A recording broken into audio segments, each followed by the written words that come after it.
Manga-Waido. My name is Haruka Arimura. I'm 27 years old and started working at my current company right out of college. I was assigned to Planning and Development Department and was finally starting to get used to the job. Then, one day, a new employee joined our department. He joined halfway through the year, and his name was Fujita. He's apparently 29 years old. We desperately needed the manpower, so his arrival was very appreciated. But... Yo, newbie! I'm Iwasaki. Looking forward to working with you, buddy. Yeah, likewise, sir. This loud-mouthed man was Iwasaki. He was quite the annoying man. He always liked to kiss our department's head's ass and laugh at all his terrible jokes, but he always harasses the employees that he didn't like. There were quite a few employees that quit as a result of Iwasaki, and the worst part... So, Fujita, what college did you go to? Here we go again. Ah, so you went to a solid mid-tier college, huh? Lol. By the way, I went to the Ivy League T-Uni. Thanks, man. You've already told me more than enough to figure out the kind of person you are. Okay.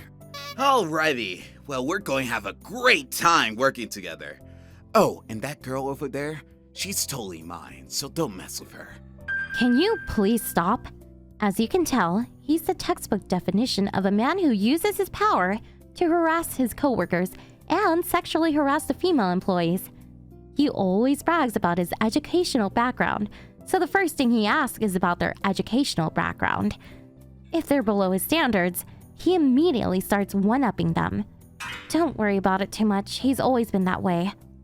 I see. Okay, I understand. Although Mr. Fujita didn't talk much, he was very good at what he did. Maybe he was smart or he had just a good sense of his surroundings. He was just very good at getting things done. All the presentations that he made were very thorough. He was able to answer all questions in a heartbeat, and was able to tell what kind of questions the clients would have later on. Thanks to him, everything ran fairly smoothly, and everyone appreciated his presence in the office. There was a point that I would feel really happy when he was around. However, at the time, I was working on a presentation with Mr. Fujita, and as I was going back to check on things after my lunch break... Huh? Where's the presentation data? Why is it gone? For some reason, all the data for the presentation was gone from my computer. I made sure to save it, and it wouldn't just disappear on its own. Huh? What's wrong? Why do you look so troubled? All the data I need to use for the presentation the day after tomorrow just disappeared. What? What have you done? You're in big trouble now. But Fujita was helping you out with that, right? Then I guess it's his fault too, huh? What? He was just helping me out. This was totally my fault. No. It's not your fault. Damn it, Fujita. Apparently he didn't like that Fujita was doing really well at work recently, and kept wanting to make him take responsibility for everything. Is something wrong? Oh, Mr. Fujita? Well, the data for the presentation is gone.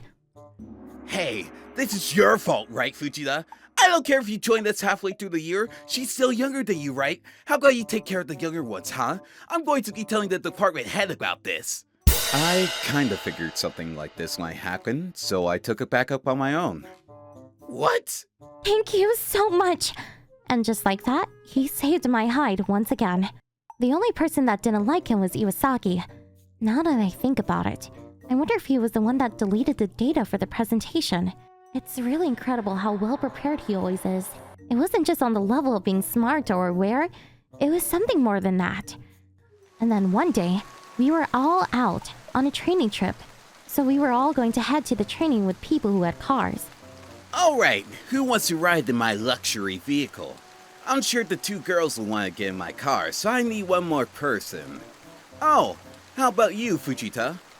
I'm sure you've never been in one of these, so I'll let you ride with me. Oh, thanks. It's just your parents' car. And so is Mr. Fujita, one of the other female coworkers, and myself in his car. He had his favorite female coworker sitting in the passenger seat, and he was driving happily. We just had to pray nothing would happen along the way. 30 minutes or so into the car ride, Iwasaki was just talking about how amazing he was to the other female employee. I was seriously annoyed, but I started getting sleepy when... Brake! Step on the brakes! Wow! What the hell, Fujita? Stop yelling at me, man. Stop the car right now. Hurry. What are you talking about? Whoa! The next second, there was an old man riding a bicycle popping out of the corner and didn't notice us coming at all. Whoa, how did you know he was coming? Oh my god. How did you know? Yes? Well, you said stop before you could see the bicycle. It's like you could tell that the bicycle was coming before the car got there. I just felt like it was dangerous is all. Let's just go, Mr. Iwasaki. We're going to be late. I know. Shut up. I was going to stop you if you didn't say anything either. Can you stop yelling at me out of the blue? Sorry. Mr. Fujita. After the training, I went to Mr. Fujita to talk about something that was bothering me. Mr. Fujita, Yes? do you have some kind of method of predicting things? Huh? I told everyone about what had happened while we were on the way here, and how Mr. Fujita was able to predict so many things along the way. It just didn't make sense. Everyone was kind of agreeing with how it was a little strange, and eventually Mr. Fujita opened up to us. I mean, I don't know how to explain it, but I've always been able to kind of tell what was going to happen in the near future. Huh? But I've been wrong often too. Come on. Are you guys serious? I'm sure he's lying. Lol. Fujita, you're old enough to know that that kind of attention isn't good. It's kind of embarrassing, lol. But if Mr. Fujita didn't say anything, right now you'd probably be... Oh my god! I told you I was stopped without anyone saying anything! Iwasaki just did not want to admit that maybe Fujita had some powers. But just like usual, Fujita didn't seem to care about it. But I was always just worried about Fujita about something. It was after we got back to the office from the training. He started saying, Mr. Iwasaki, I might be nagging you, but you should seriously be more careful if you're driving. What? Shut the hell up! You think you're hot shit because everyone's so in love with you! Iwasaki didn't listen to the warning and drove his car home like a madman. It just didn't feel right. Just as I had forgotten about the whole thing, a few days later, I was at work as usual, and just as I was about to get started with work, we received a call in our office. The employee that took the call said, Mr. Iwasaki was involved in a car accident. What? Mr. Iwasaki was apparently drinking and driving. He was drinking till early morning and was heading to work when he drove into a different company's office. Luckily, no one was injured in the whole accident. Didn't stop there. Apparently, the office that Iwasaki drove into was the Manwa wedding offices. Manwa Wedding was one of our big clients. We were all worried that they would terminate our contracts if they found out that one of our employees was drinking and driving. What we had to do now, however, was to apologize to anyone who was affected and do what we could to prepare for the storm coming. Because of Iwasaki, we were swamped with work, and we were right before the weekend, but almost everyone showed up to work. The next day, we were all running around apologizing and doing other important tasks when suddenly that man, Mr. Iwasaki, the second we saw him, we thought he was coming to apologize. Fujita! It's your fault! It's your fault that I was involved in an accident! What? You knew that it was going to be an accident, right? Then why didn't you tell me more? You're an idiot! Ugh. This must be what people are talking about when they say, think before you talk. I don't know the details. I just felt like something was gonna happen. What the hell, man? I don't get it! It's seriously your fault! But don't worry, man. I'm going to forgive you this time. In return, tell me who's going to win today's horse race. What? I don't really know things like that. You're lying! I'm sure you're using that power to make profits for yourself, right? Tell me, then I'll forgive you. He must have been worried that he was going to be sued for a lot of damages that he caused. If it's proven that he was drinking and driving, he wouldn't be able to claim insurance, and he definitely needed the money. However, the way he handled himself was just atrocious. Are you serious right now? There's no getting through that thick skull of yours. Just tell me already. No one's going to miss out from this. Mr. Fujita, let's just ignore him, okay? We don't have to. Okay, sure. I'll try. Huh? Then, suddenly, Mr. Fujita closed his eye quietly and started taking deep breaths. He was acting like some kind of sidekick and everyone in the office was watching in silence. Here are the numbers I could think of. You should just listen to me in the first place. Next time, don't make me ask twice about it. Iwasaki ran out of the office after leaving us with a terrible taste in her mouth. Everyone was so confused as to what he even came for. No one tried to stop him from running away. Honestly, work was more efficient with him not being here. Mr. Fujita, are you sure you're okay with that? I mean, I don't think denying him what he wants there would have made him go away. I'm sorry, everyone. Let's get back to work. I mean, true. That was true. We couldn't spare the time to think about Iwasaki right now. There was so much work to be done. We're done. We had all finished off as much of the work as we could.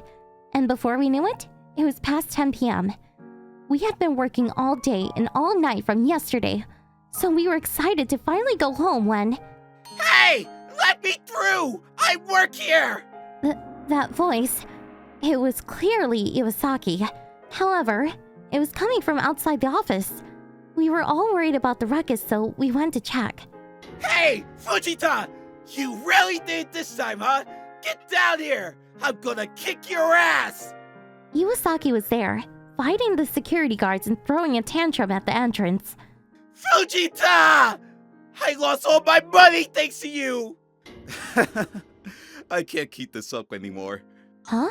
Fujita suddenly started laughing. Oh, what's going on, Mr. Fujita? That was all a lie. The numbers, the praying. What? I didn't really expect them to bet everything on it. Well, what about the closing the eyes and putting your hands together? Oh, that was all just acting. I kept telling him I didn't know. We were all stunned by this. Oh, but I do know his future from now. Huh? He's going to be taken away in handcuffs. Ah. I mean, I don't think this has anything to do with predicting the future or anything, though. He's kind of scary, huh? I felt pretty good about the whole thing, though. Fujita's sidekick power prediction came true, and Fujita was taken away by the police after security called the cops on him. Afterwards, he was fired from work and had to pay off a lot of the damages because of the drinking and driving. He was going to be in a living hell for a while. Our office, on the other hand, worked much more efficiently now that we didn't have someone constantly belittling us. Of course, Fujita was cool as ever. Oh, hey, Miss Haruna. Oh, hey, Mr. Fujita, what's up? Be careful about your health, okay? What? Are you saying that I'm going to get sick soon? Oh, no, this has nothing to do with predictions. It just looked like you were more tired than usual recently, so... Thank you. I guess he's actually kind? I can't tell. Maybe people are happier when they can't see into the future. You should just focus on the now and do your best. Alright, let's get to work, people!